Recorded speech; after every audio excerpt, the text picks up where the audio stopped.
Welcome back, friends. Nope Coach Podcast, episode 66. And I have Larisa Noonan back, and we're going to talk about the Witchy Healer.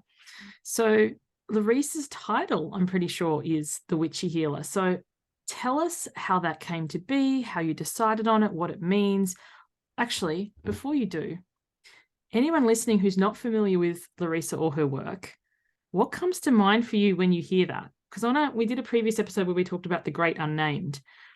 In the naming of something, we have associations.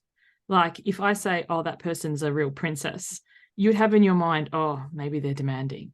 Or if I'm like, that person is like behaving like a child. So I wonder, for anyone listening, and if you want to comment on the video on YouTube, what came to mind for you when you heard Witchy Healer? I'd be so curious. But now that I've done that, over to Larisa. Tell us what it is, what you do, and all the things. Awesome. Thank you. Oh, where to start? So for me, a witchy healer is a person whose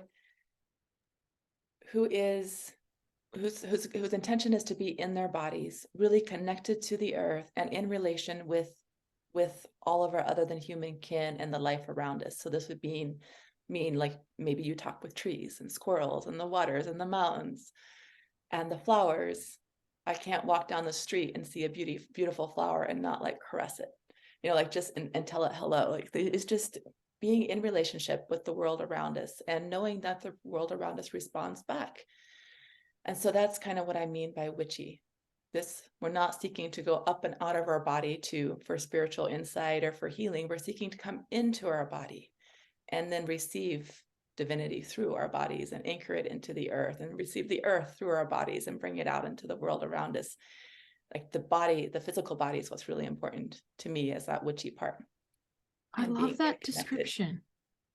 And what made you think of witchy as a term to describe that, as opposed to, I don't know, like grounded or this is me, people spitballing. I know nothing about this topic, but I always get curious about why people name things the way they do, because I must admit, when I first hear witch, and we were talking before we hit record about the difference between witch and witchy, I think Halloween and broomstick is what comes to mind for me. Yeah, I think that's common. Or like for me, I might think like someone who's involved in Wicca, which I'm not. But to me, there is a difference between witch and witchy. Witch could imply broomsticks and Wicca. For me, witchy has that real just connected with the earth quality. And it's also a little more catchy than just saying the grounded healer. Like, does that interest you at all? No, that reminds me of spice for some reason. Like, yes. You're going to give you some turmeric. Yeah. So, there's a little bit more intrigue, I think, to witchy healer. And then when I say healer, I've been on a healing path for myself and also providing healing work for others for over 2 decades, 25 years, maybe more if you count working on my friends like in high school. And for the first probably 15 or more years of that, I did not call myself a healer. I called myself a practitioner, a body worker, and energy worker. Completely avoided the word healer. I completely felt like if I were to call myself a healer, that would automatically discount me as a healer, because healers can only be named by their community, essentially. Yes. And so for me, actually, it's been a journey to reclaim that word healer. And now I have a pretty big definition for it. I consider anyone a healer who is on a healing path themselves and seeks through their healing to be a healing presence in the world around them and to add to the wholeness of the world around them, through their presence and through being in relationship with those around them. And so you can be a car mechanic and be a healer. You can be a singer and be a healer, an artist, a teacher, a mother, a actual person who's like working maybe on the physical bodies of others, like through body work or acupuncture or something. So for me, it's really more about who you are versus what you're doing that makes you a healer. I love that. So circling back or rewinding slightly to when you were speaking about the witchy nature and, talking to trees or, animals and that sort of stuff, have you always had an affinity for the natural world like that? Like growing up, was that something your parents encouraged or? No, I grew up in a very fundamentalist evangelical Christian community, and you could talk to Jesus, you could talk to archangels, perhaps, maybe that was kind of on the edge. Otherwise, there was this deep appreciation of the natural world, but there was no communication with the natural world. When it came to communicating with more the unseen realms, it's pretty much Jesus.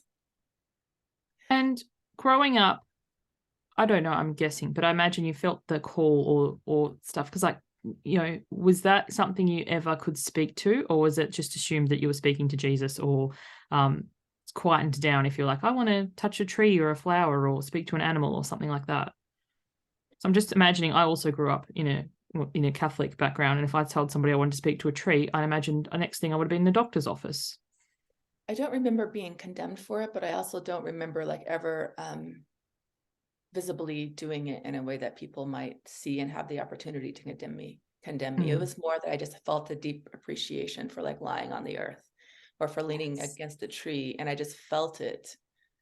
And at night I would call in the guardian angels around the four corners of our house if I was feeling scared, and I could feel them and I could talk to them, and that felt okay. And I might have even talked to my parents about, I don't even know if I shared that. Really, it was very private and very close to me, and I think that was just automatic. It wasn't even thinking that I shouldn't do those things or share about those things. It was just, I didn't even think of sharing about them. There's just part of me that knew that this was just how it had to be. And then, as I got older, my favorite, I just felt the most at home and the most peaceful and the most myself when I was in nature. But it wasn't really until I was probably in my mid or even upper 20s that I started like actually, and I would talk to trees and I would hear, and trees would speak back to me, like, that was all happening, but I didn't really have an understanding for that or a framework for it until like my mid or like later 20s even. And when did you decide to explore this more, like turn it into, like, when was the Witchy Healer? Like, obviously the journey was lifelong, and as you said, in high school and things like that. But when was it like, actually, I'm going to turn this into a profession, or I'm going to, move my career along this path? You mean like into like actually claiming Witchy Yeah, Healer? claiming it Yeah. and like making a website and like, actually, this is going to be like, because there's I think for anyone listening, a lot of us, in a profession, coaching, healing, something that's, I dare say new age. I don't like that word, but non-traditional. When you ask the person, they've been doing it their whole life. They were doing it on the schoolyard. Maybe didn't have a name for it or whatever. But there becomes a point where it's like, actually, now I'm going to do the official stuff. I'm going to do some market research. I'm going to put up a website. I'm going to actually step into this as a more official role. So I'm curious about the transition for you. Yeah, it's been a kind of a gradual process. I started out in body work, doing like trauma-centered somatic body work. And so, like my first website, I think my tagline was something about like helping with headaches. And my second one was like, helping you feel like what's right, like feeling like what actually is true for you through your body.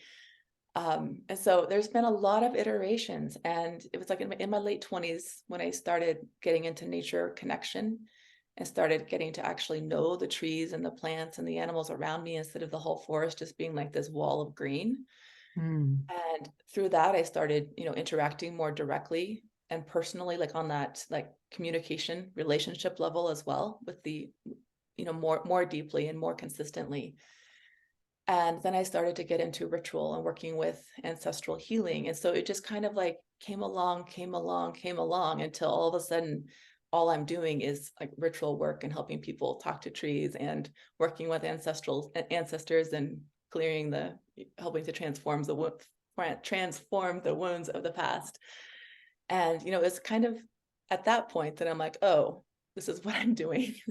And this is also the people who I am the most effective at serving are the people like me who are on this journey into becoming in their own witchy healer self. I love this. And I love the way you spoke to the iterations. For any of the listeners, I know at least some of you are creating your own version of your work in the world. And what can hold many people back is, I'm not clear yet Like, I don't have the tagline, or I don't have the right words, or I don't know how to describe it. And then you can look to people who have, like, if you look at Larissa's website, it's beautiful. The writing is beautiful. You've got a booklet like that people can download. A lot of work has gone into that. But as you said, there was iterations. You started with this. And for anyone listening, in your own version, whether it's something, a healing thing or a psychic thing or a writing thing or whatever creative thing you are called to do, don't let the fact that you don't have a really clearly defined picture or niche, or like, I shudder when I think, like, I understand these things, but sometimes they can be rate limiting. It's like, well, until I have all of this, then I can't. It's like, you can, because it can evolve, and it does. Like, I'm sure if we're having this conversation, I already said I want to have you back in, a couple of episodes. If you came back a year or two from now, the evolution of what you have now from this time, I'm sure would be amazing. But the thing is, you can't evolve if you don't start. It's so true. It's so true. And maybe you don't have really, like, I just thinking about the last episode that we recorded about the basket, and how if you don't do your first basket, you don't learn. And if you don't, like, say, choose your first niche, even if it's not perfect, you're not able to refine it and to choose again. And it's just this, looking back over the past 25 years of my career, I guess I will call it, for lack of a better word, there have been so many changes and so many evolutions. And when I first started, I would have had no idea that this is where I would be now. Like, I couldn't have even imagined me doing the work that I'm doing now in the way that I'm doing it. I love that. And another thing, I'm making a presumption here, so feel free to correct me if I'm wrong, but perhaps in the beginning, you weren't ready, even if it had come to you, the Witchy Healer title. You might be like, I am not ready yet to put that as my tagline, or to put that out. Like, these other things, they're stepping stones. They're things for you to grow into it. So say for me, I was conditioned as such a good girl, Catholic girl upbringing. As I said, I never swore publicly. I would never have had a swear word on my website, and now it's in my banner. But you don't often start with that. You start with the thing that your nervous system can be comfortable with, and then you stretch and you stretch and you stretch. So if you have a dream that you're not yet ready to, like, leap into, but you're like, I'm going to start with this, but I'm going to explore and feel more I tried to say comfortable and confident, comfortable. Anyway, if you allow yourself to land there and then stretch, rather than being like, well, until I have this, then I can't even start, because you develop and grow so much. Like they say, having a business is the biggest personal development journey. Well, that and having kids, I would say the two. Yeah, both of us have both. So, like, we signed up both barrels in this iteration. So thank you so much for sharing that, Larissa, because I think, there is something about, working with our natural tendencies, allowing them to shape us as we to shape them, and to evolve and grow. And you've taken us on a whole journey in this, like, 15 minutes. So I really appreciate that. Oh, thank you, Suzanne. Where can people find you? It's like they need more Larissa in their life. LarisaNoonan.com, LarisaNoonan.com. Yes. And I'm not on social media hardly at all, if at all. So come to my website, sign up for my newsletter. That would be lovely. I love it. Thank you so much for joining me. Thank you, everyone, for listening. We'll catch you on the next one. Bye for now.